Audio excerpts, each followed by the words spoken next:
Cette semaine sainte ne sera pas moins sainte que les autres années.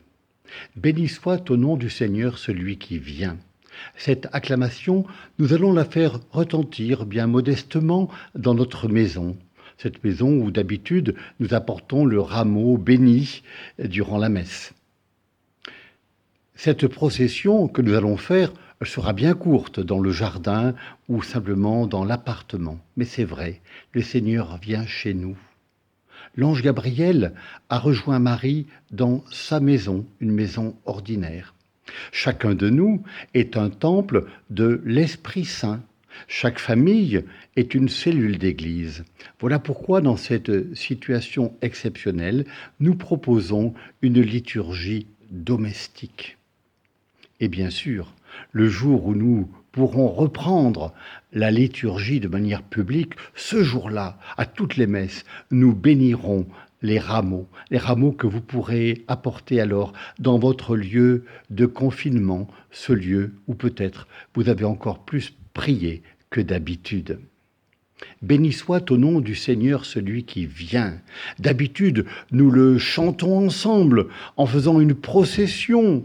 Nous agitons nos rameaux pour acclamer justement l'entrée du Christ à Jérusalem, le lieu où il vient vivre sa passion et sa résurrection.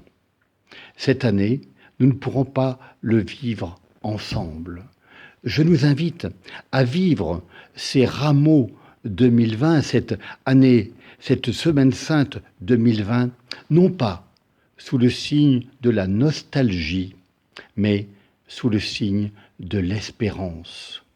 Oui, nous sommes privés de nos rencontres habituelles, mais nous espérons le moment où nous pourrons vraiment nous manifester de nouveau de la tendresse.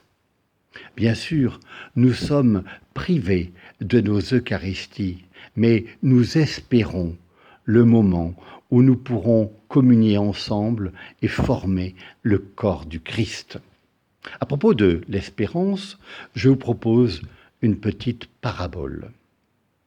Deux fiancés qui vont se marier dans moins d'un an viennent d'apprendre que la fiancée est nommée en Finlande pour un stage de 3 mois. Dans une première réaction, bien sûr, c'est une nouvelle dure à encaisser. Et puis, il trouve petit à petit le moyen de communiquer autrement.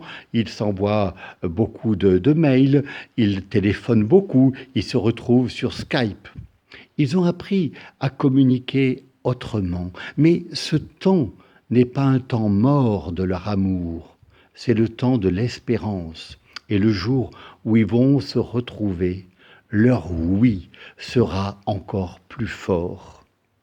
Il en est de même pour notre participation à la liturgie. Nous en sommes écartés pour l'instant. Mais le temps de l'espérance, c'est le temps où nous pouvons creuser le désir de nous retrouver. Et ce temps que nous vivons n'est pas un temps mort de notre foi, c'est le temps de l'espérance. Alors que cette espérance fortifie vraiment notre foi, que le Seigneur puisse vraiment entrer dans le cœur de chacun, comme il est entré à Jérusalem pour y célébrer sa mort et sa résurrection. Cette semaine sainte ne sera pas moins sainte que les autres années, car lorsque le Seigneur se donne, il se donne totalement.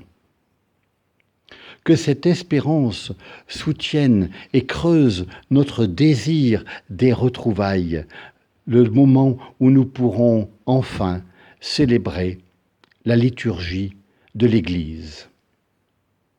Seigneur, s'il te plaît, durant cette semaine, fortifie-nous, relève-nous.